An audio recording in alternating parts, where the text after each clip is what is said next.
अज्ञान ही पाप का मूल है।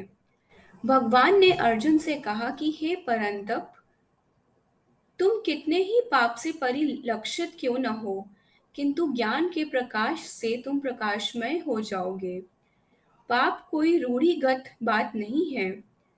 पुरखों के पाप से संतति पाप रूपा नहीं होती।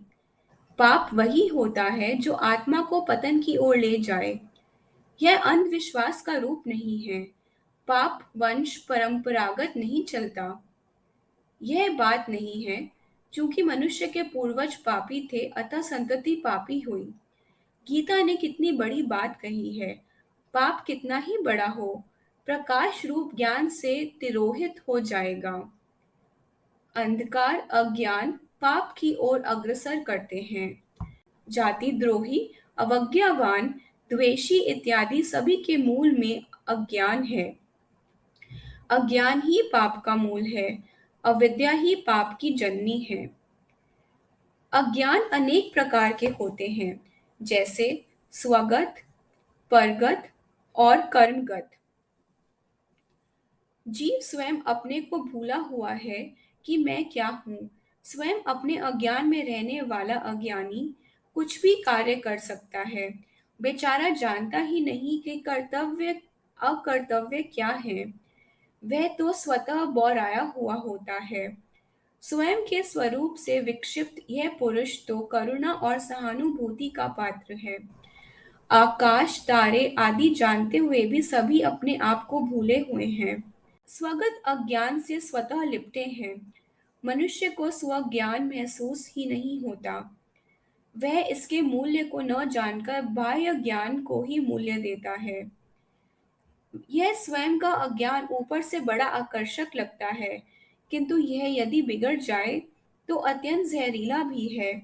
हत्या और अपराध से यह अज्ञान बचाता नहीं है। अपने सुख उपभोग में यदि विघ्न आया तो फिर सभी प्रयत्न अपना लेने में भी नहीं चूकता। अपने वैभव को कायम रखने के लिए वर्तमान युग में मनुष्य कुछ भी कर सकता है। सामूहिक हत्याकांड भी समाज और राष्ट्रहित के नाम पर कर दिए जाएंगे। स्वगत अज्ञान से ही भविष्य के जघन्य और कुत्सित पापों की सृष्टि होती है। ऐसा मनुष्य आत्मा से भटक कर दया करुणा से दूर अपना ही अस्तित्व कायम रखने का प्रयत्न करेगा। जानवर भी किसी की परवाह नहीं करता। आत्मा का अनन्य रूप चिंतन ही स्वगत ज्ञान की औषधि है। आत्म अज्ञान के कारण ही समस्त दोष स्वतः एकत्रित हो जाते हैं। आत्मा का चिंतन करना ही पाप की जड़ पर कुठाराघात करना है। स्वगत अज्ञान आत्मज्ञान से ही दूर रहता है। इसके अनेक प्रकार हैं: श्रवण, चिंतन, मनन। आत्मज्ञान से युक्त पुरुष आत्मा की आवाज के विरुद्ध कभी नहीं जाता। आत्मा की आज्ञा की अवज्ञा करना, जिसने निश्चय किया, उसने तो समझो सभी जघन्य पापों को कर डाला। यह महर्षियों का वाक्य है। स्व अज्ञान ही वह अवज्ञा है जो आत्मज्ञान को प्राकृत ज्ञान बना देता है। हमने इन ज्ञानेंद्रियों के अंदर आत्मा को खो दिया है। हम इंद्रियों को गिनते हैं, मगर सूत्रधार को भूले रहते हैं। अब तो कोई चोट दे तो यह खोया हुआ रत्न मिल जाए। प्रकाशहीन व्यक्ति तो ठोकर खाएगा ही। बड़े बड़े विद्वान भी कभी पाप जैसा कार्य कर जाते हैं। मनोविज्ञान तक ही हम सीमित रह जाते हैं। आत्मविचार से हम सदैव दूर रह जाते हैं। श्री भगवान ने कहा है कि हे अर्जुन, ज्ञान के समान पावनकारी और कोई साधन नहीं है। ज्ञान ही पवित्रता का स्रोत है। आत्मज्ञान से रहित मनुष्य कभी शुद्ध नहीं होता। बाह्य उपचार व्यर्थ होता है। देखो, चेतन व्यक्ति ही जागता है, मृत नहीं। तुम अपने चेतन से ही जागोगे। बाह्य उपचार से तुम कुछ प्राप्त नहीं कर सकते। तुम स्वयं जागो। यह युक्ति से समझी जाने वाली बातें नहीं हैं। यह तो तुम्हें स्वयं होंगी। दिए से दिया नहीं देखा जाता, वे तो दोनों प्रज्वलित हैं। आत्मा को जानने के लिए मनन और चिंतन करो। अन्य बाह्य क्रियाओं से तुम नहीं चेत सकते। देखो, आत्मज्ञान न होना बड़ी हानि है। विदेश में जाकर कमाई न करी तो यात्रा व्यर्थ हो जाएगी। एक दिन अज्ञान में आत्मा रो पड़ेगा। पापों की सर्वमूल जड़ अज्ञान ही है। आत्मा के पतन से पुत्रत्व, पैतृत्व, मातृत्व आदि सभी का पतन हो जाता है।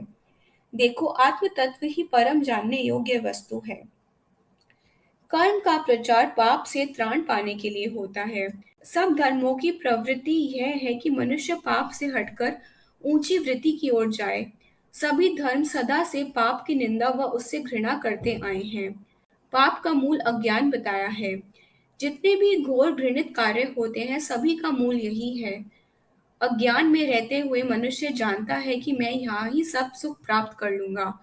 परलोक या आस्तिक भावना का तो उसे ज्ञान ही नहीं।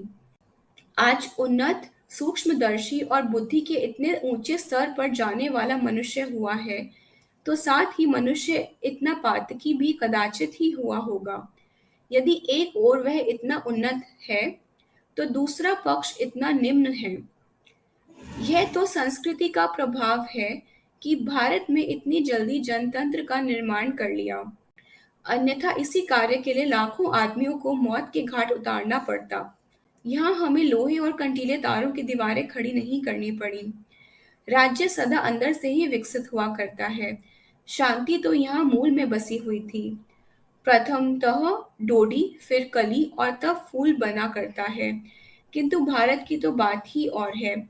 बिना रक्तपात के इतने बड़े जनतंत्र का निर्माण वस्तुतः संसार के इतिहास में अद्वितीय है।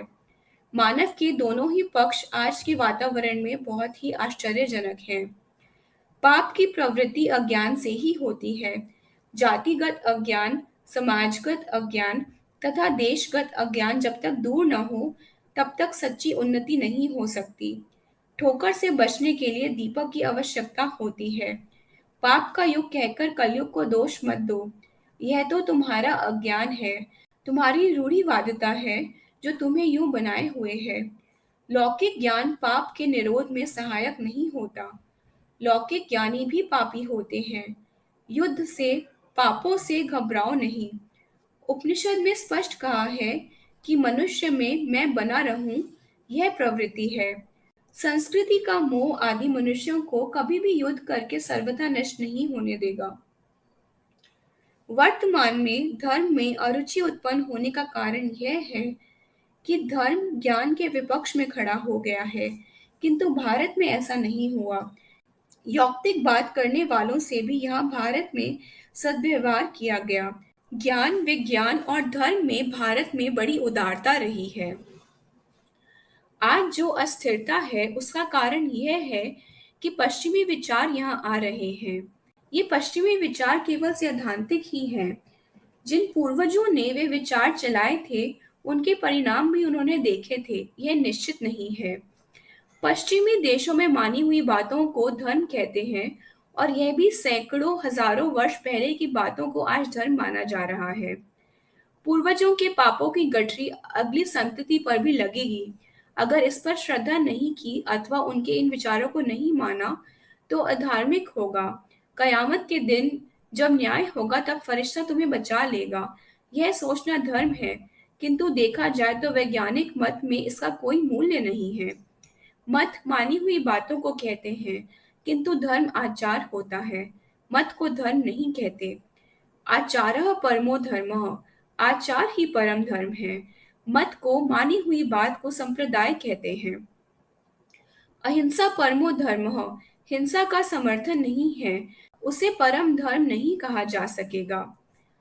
यह धर्म की अनेक बातों में से एक है। परम धर्म तो आचार है। अगर विश्वास नहीं है, तो आचार का क्या मूल्य है? मानना तो अंधेरे में वाण चलाना है, चाहे वह लगे अथवा नहीं। मत संप्रदाय कहलाता है, किंतु उसे धर्म न मानकर हम उसे उस काल की उत्पत्ति कहते हैं। उस समय की प्रवृत्ति को संप्रदाय कहते हैं, धर्म नहीं। भगवान राम ने वाल्मीकि रामायण में कहा कि बड़ों की बात मानना धर्म है। कथन राजा का मानना ही चाहिए, अतः उसे कौशल्य और राम ने समझा। आचार को धर्म कहा जाता है। आचारहीनता और अज्ञान ही पाप है।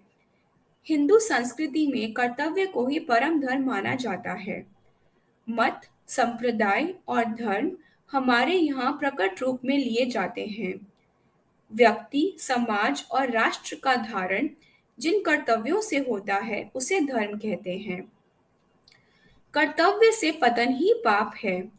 यह मत समझना कि शाक्य मुनि तथा शंकराचार्य ने कर्तव्य का त्याग कर दिया था। दोनों ही पूर्वी मानव जाति के साथ समूचे हिंदू धर्म को पुनर्जीवित करने के लिए अवतरित हुए थे।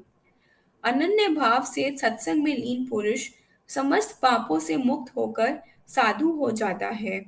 भगवान ने गीता में कहा है कि मेरे भक्त का कभी नाश नहीं होता। पाप से परित्राण पाने का एक ही मार्ग है, राम विश्वास। नियमों से नहीं अपितु भक्ति मार्ग हृदय बदल देता है, फिर शरीर तो स्वतः बदल जाता है। सत्संग से कौन नहीं सुधर जाता? पाप से पार पाने का यही परम साधन है। पाप का नाश राम के दृढ़ विश्वास से ही होता है। अपने अहम को शांत करो। विश्वास रखो, सृष्टि पर भी किसी का नियंत्रण है। मन्मना भव मद भक्तो मद्याजी माम नमस्कुरु मामे वैश्यसि युक्तवैव मात्मानम मत्परायणः। गीता अध्याय 9 34 श्लोक। अनन्य मन से, एक मत से, निश्चय धारण से मेरा चिंतन कर, मेरा भक्त बन, भगवान तुझे पापों से मुक्त कर देंगे। आचार और भगवत भक्ति दो अलग अलग साधन नहीं हैं। पाप का मूल अज्ञान है, चाहे वह व्यक्ति का हो, समुदाय या जाति का, या समूचे देश का हो। इसे दूर करना चाहिए।